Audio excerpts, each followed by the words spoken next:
কি রে তাতাই, কোথায় ছিলিস সারা দুপুর না ঘুমিয়ে?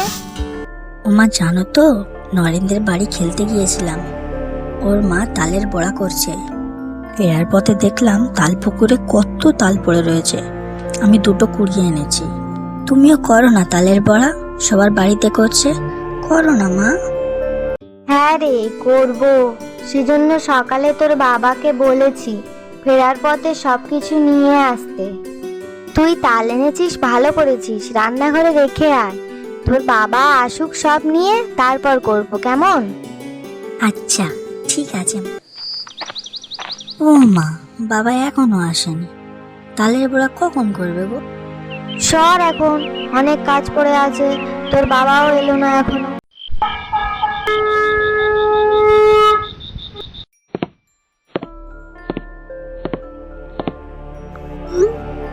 ও মা, বাবা এখনো এলো না তো, কখন করবে?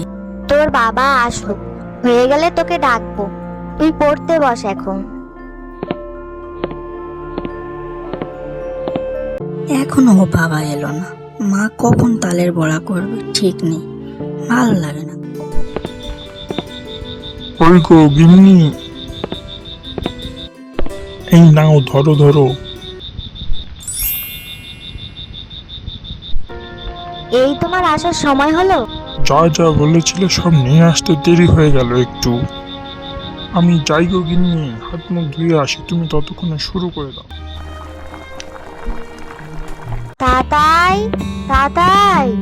সেই তখন থেকে তালের বড়া খাবে বলে ছেলেটা ঘুমিয়ে পড়লো শেষে। তাতাই, ওঠ বাবা। তালের বড়া করেছো মা? হ্যাঁ বাবা, তোর জন্যই তো করা, কষ্ট করে তাল আনলি। কারা কারা ছোটবেলায় এমন খাবারের জন্য অপেক্ষা করতে কমেন্ট করে জানিও। আর তাতায়ের মতো তালের বড়া খেতে যারা ভালোবাসো, লাইক করে দিও। ভিডিওটি ভালো লাগলে লাইক, কমেন্ট ও অবশ্যই করে সাবস্ক্রাইব করে দেবেন নতুন ভিডিও দেখার জন্য।